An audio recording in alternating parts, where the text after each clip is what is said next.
अगर गणेश जी महाराज आपके घर में आ रहे हैं, भगवान कृष्ण आपके घर में आ रहे हैं, भगवान राम आपके घर में आ रहे हैं, सदगुरु आपके दरवाजे पर पधार रहे हैं, भगवान गणेश जी महाराज आपके यहाँ प्रवेश कर रहे हैं, तो दरवाजे के दोनों कोने पर, दोनों दीवार के साइड में दो स्वस्तिक बनना चाहिए, एक हल्दी का, एक कुंकू का। और स्वस्तिक बनाकर जब गणेश जी प्रवेश करें आपके घर के अंदर, तब 2 घी के दिए दोनों ओर जलना चाहिए रिद्धि सिद्धि के लिए। तब प्रवेश मेरे गणेश जी महाराज, सीधा चरण अंदर रखकर प्रवेश करिए और गणेश जी की स्थापना करिए। और स्थापना के समय पर 2 बिंदी, जहां गणेश जी बैठे साइड में कोई दीवार हो तो एक हल्दी की, एक कुंकू की बिंदी जरूर लगाएं। क्यों? जब आखिरी दिन हम अनंत चतुर्दशी के दिन गणेश जी को जब विदा करें, तो ये रिद्धि और ये सिद्धि, ये कुंकू और हल्दी की बिंदी नहीं, ये रिद्धि और सिद्धि है। बहुएं हमारे घर में रह जाए, भले बेटा काम पर चले जाए। क्या होता है, रिद्धि सिद्धि हम साथ में गणेश जी के विसर्जन कर देते हैं। अगर बिंदी नहीं लगाते तो रिद्धि सिद्धि गणेश जी के साथ चली जाती है। अगर 2 बिंदी हमने दीवार पर लगा दी तो वो रिद्धि सिद्धि घर में रह जाती है, गणेश जी जरूर विसर्जन हो जाते हैं। उसको रखो। ऐसी पावन शिव महापुराण की कथा सोमवंशी परिवार हरदोई उत्तर प्रदेश से ऑनलाइन कराई जा रही है। भाव भक्ति से आप सब इस पावन शिव महापुराण की कथा का आनंद ऑनलाइन श्रवण कर रहे हैं घर पर बैठकर। कई लोग कहते हैं ये गणेश जी माता पार्वती के तन के उपटन से उत्पन्न हुए थे। आप अगर गणेश चालीसा पढ़ते होंगे, जो लोग गणेश चालीसा का पाठ करते होंगे उनको मालूम होगा, गणेश चालीसा में एक प्रसंग आता है कि माता पार्वती तब करती, साधना करती, आराधना करती, और माता पार्वती जब पूजन करती हैं, आराधना करती हैं, तब गणों के अध्यक्ष श्री गणेश जी महाराज वहां कर विराजमान हो जाते हैं। इसलिए हरतालिका की पूजन में जब शंकर जी की पूजन होती है तो साथ में पहले गणेश जी की पूजन होती है। विचार करो कि पार्वती के तन के उपटन से जब पार्वती का विवाह हो जाएगा, कैलाश चली जाएंगी, तब तन के उपटन से गणेश जी प्रगटेंगे। पर शास्त्र तो कह रहा है, विष्णु पुराण कहती है, गणेश पुराण कहती है, और श्री नारद पुराण वर्णन करती है कि गणेश जी महाराज का स्तमन जब माता पार्वती ने बाल्यावस्था में भगवान के लिए करा, शिव की आराधना में जब लगी, तब विनायक देव गणेश का स्तमन करा तो श्री गणेश जी महाराज वहां सामने पूजन को स्वीकार करने पार्वती के सम्मुख में प्रकट हो चुके थे। पार्वती जी ने कहा, इस घने जंगल में जहां कोई नहीं आ सकता, ऐसे वन मंडल में आप आए हो, कौन हो आप कौन हो?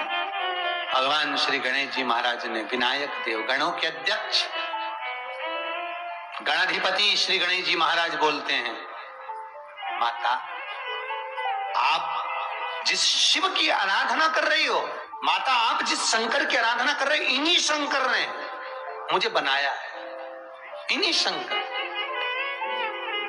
तो माता पार्वती जी बोली कि ये तुम्हारा हाथी का मुंह और तुम्हारी तोन इतनी बड़ी क्यों बना दी? गणेश जी बोले, माता ये सब ये शंकर जी ने करा। मैं इतना सुंदर बन चुका था, इतना सुंदर कि 33 कोटि देवता मुझे देखकर लज्जित होने लगे थे। शंकर जी के पास में देवता पहुंचकर बोले, ये इतने सुंदर हो गया बालक विनायक, तो इसको थोड़ा सा रूप बदल दो। तो गजमुख कर दिया और मेरी तोंद को खींच दिया, तो मेरा तोंद बड़ा हो गया। गणेश चालीसा में इसका वर्णन है, पढ़िएगा कभी योग लगे तो माता पार्वती जी कहती है, शिव नहीं आए, नंदी नहीं आया, भृंगी नहीं आया, संगी नहीं आया, कोई नहीं आया, आप सबसे पहले आए हो। हे गणेश, आप पधारे हो, मेरा मन करता है मैं आपको पुत्र बना लूं, पर मैं तो खुद अभी कुंवारी अवस्था में हूं।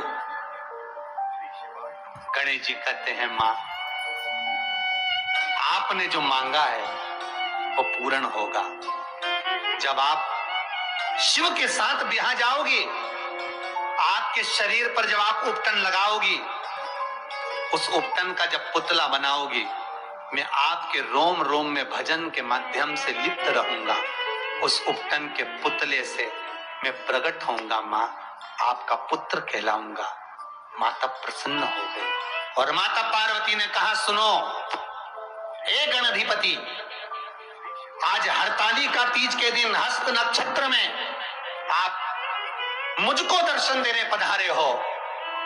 जब कल मैं यहां से प्रवेश करूं तो मैं चाहती हूं जगत में भी आपका जय जयकार हो।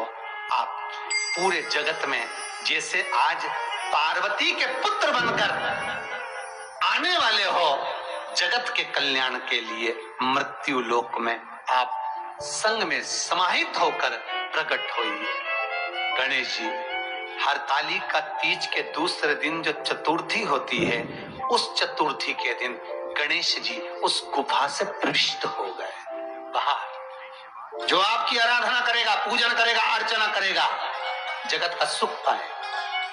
आज मंच गजनी, आज ही हस्त नक्षत्र में तीज के दिन माता पार्वती बचपन, जवानी, अधेड़ी और बुढ़ापा चार पूजन कर कर अपनी सारी जिंदगी भगवान शिव को दे देती। पूरा जीवन, बचपन, जवानी, अधेड़ी और बुढ़ापा माता पार्वती ने भगवान शिव को देना चाहा, चार पूजन कर कर। इसलिए माताएं आज भी हरताली का तीज के दिन रात्रि भर जगकर पूजन करती हैं। और मेरा निवेदन बहुत सुंदर भाव शिव महापुराण का है।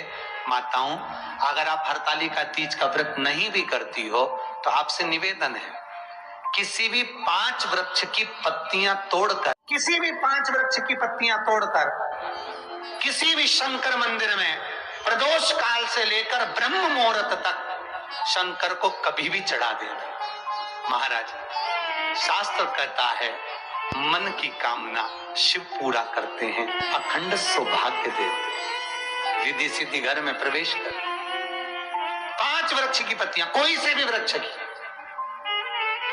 जो आपको अच्छा लगे वो वृक्ष की 5 पत्तियां तोड़ लीजिए। 5 वृक्ष की डालों में से पत्तियां निकालकर शिव को समर्पित कर दीजिए, शंकर को। और जब गणेश जी को लेकर आओ तो गणेश जी का मुख आपकी ओर होना चाहिए।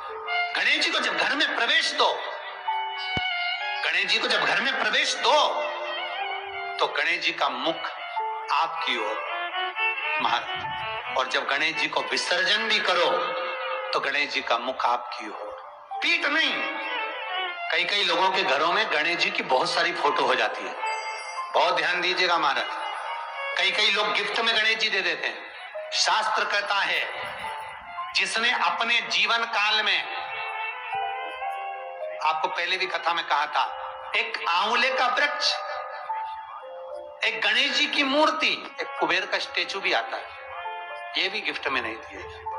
यदि गणेश की मूर्ति, गणेश की प्रतिमा, गणेश का फोटो हम किसी को गिफ्ट में दे देते हैं तो हमारे घर की संपदा उस तारीख को लिखकर रखना, उसके बाद में धीरे धीरे छिन्न होने लगती है, संपदा टिकती नहीं।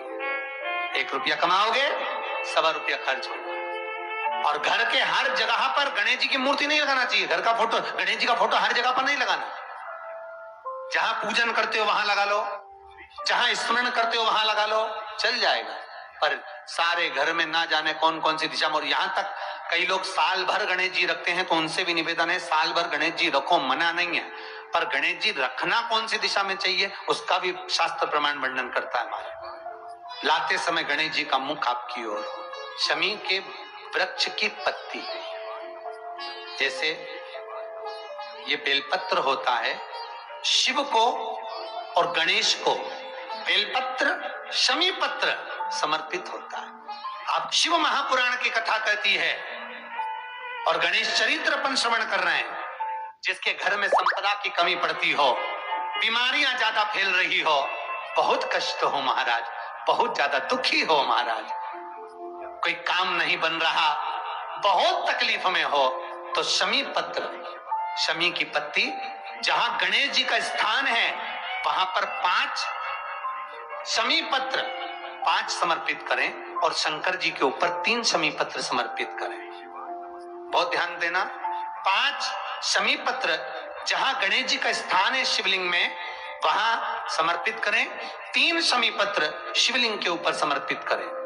1 शमी पत्र शंकर जी की चौखट पर लेफ्ट भाग में, जहां आते समय आपका उल्टा हाथ, जब मंदिर से निकलो तो उल्टे हाथ पर लेफ्ट भाग में शंकर जी की चौखट पर समर्पित करें एक शमी पत्र। और महाराज का दिया जहां लेफ्ट भाग में आपने शमी पत्र रखा है, मंदिर में ना दिया लगाकर बाहर की ओर जहां शमी पत्र रखा है उसके ठीक साइड में एक घी का दिया लगा दीजिए।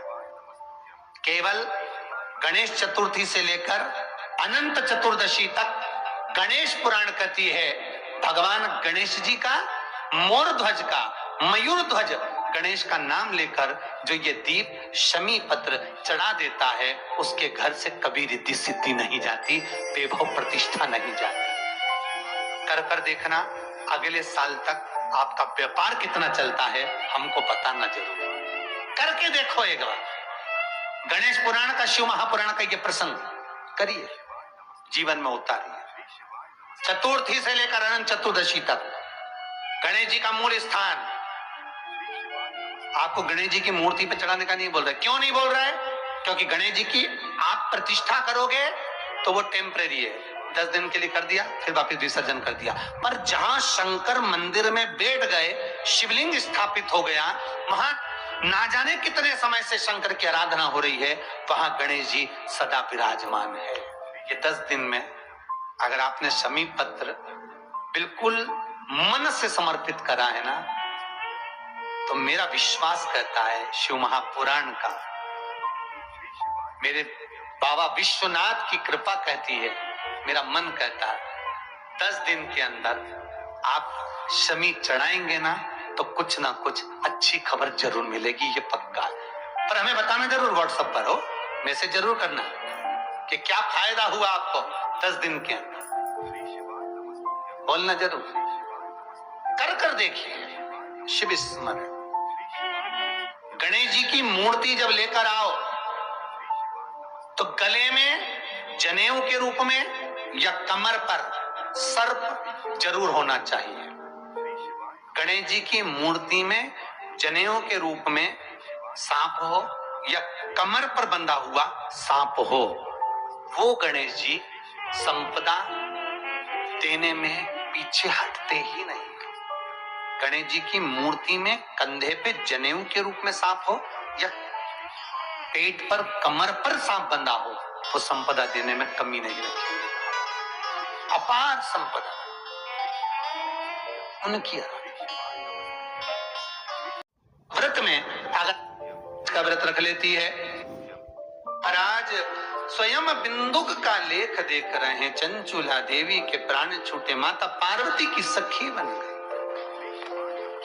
जो जगज्जननी जगदम्बा नित्य स्मरण करने वाली, शिव जी का भजन करने वाली, शिव नाम का कीर्तन करने वाली, वो मां पार्वती की सहेली चंचुला देवी बन गई। मुख उतार कर बैठी थी, चेहरा उतरा हुआ था, और माता पार्वती को अच्छा नहीं लगा। मैं फिर निवेदन करूंगा आप सभी से, आपका अगर व्रत है तो आपका चेहरे पर स्माइल होना चाहिए।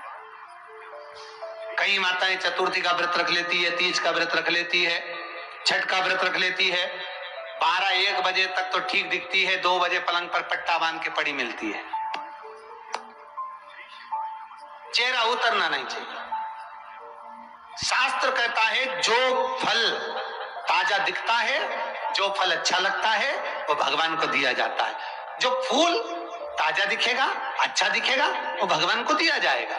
जो वृक्ष का फल अच्छा दिखेगा, भगवान को दोगे।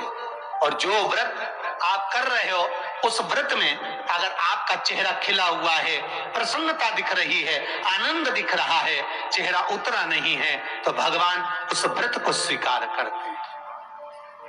उस व्रत को भगवान स्वीकारते हैं। और मालूम पड़े व्रत में आपका चेहरा उतर गया। कई माताओं वो व्रत रखती ना एकादशी का, राम जी सीता जी से अलग हुए, क्या ये कर्म के अनुसार है? बिल्कुल, ये भी कर्म के अनुसार। राक्षसों के गुरु दुर्वासा, क्रोध जहां पर भरपूर हो, राक्षसों के गुरु शुक्राचार्य जी वामन अवतार के समय पर राजा बलि का साथ देने के लिए जब राजा बलि शुक्राचार्य जी के यहाँ आया तब शुक्राचार्य जी नहीं मिले। वामन भगवान देख रहे हैं कि शुक्राचार्य जी नहीं है तो राजा बलि के जितने राक्षस गण हैं ये सब समर्पण करेंगे। वामन भगवान को क्रोध आया और वामन भगवान ने सारे राक्षसों का संहार कर दिया। इन राक्षसों की धर्मपत्नी या शुक्राचार्य जी की धर्मपत्नी के पास पहुंच गई, गुरु माता के पास।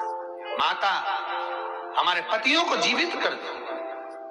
और शुक्राचार्य जी की धर्मपत्नी हाथ में जल लेकर शुक्राचार्य जी का ध्यान कर कर, मैं राक्षसों के गुरु की धर्मपत्नी गुरु माता इन सबको अपने तेज बल से जीवित करती हूँ। वो वापिस जीवित हो गए। भगवान वामन को क्रोध आ गया और वामन भगवान को क्रोध आया तो वामन भगवान ने उसी समय सुदर्शन उठाकर शुक्राचार्य जी की धर्मपत्नी का सिर काट दिया। जब धर्मपत्नी का शीश कटा, शुक्राचार्य जी का आगमन हुआ। पत्नी मर चुकी है, कोई है नहीं। शुक्राचार्य जी को क्रोध आ गया। वामन भगवान, हे नारायण, तुमने हमारे साथ छल करा है और हमारी पत्नी जिन राक्षसों की गुरु माता है उसने उनके अनुकूल कार्य करा, उसके बाद भी तुमने हमारी धर्मपत्नी का वध किया है। शुक्राचार्य जी कहते हैं, हे नारायण,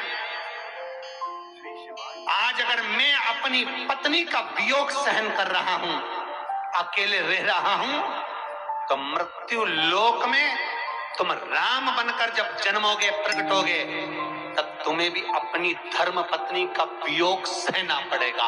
एक बार नहीं, बार बार सहना पड़ेगा। कर्म का दंड है, भोगना है, कर्म का खेल है।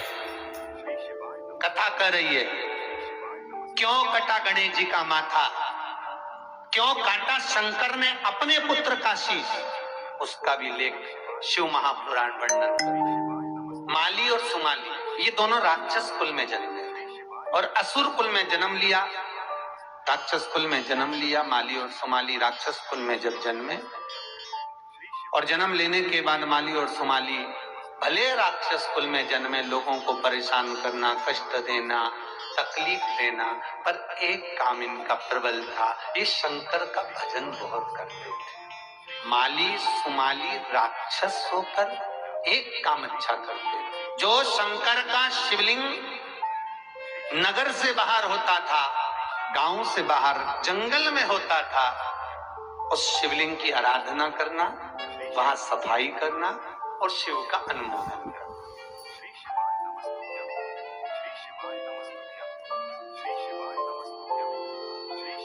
अच्छा, एक बहुत सुंदर बात ध्यान रखिए।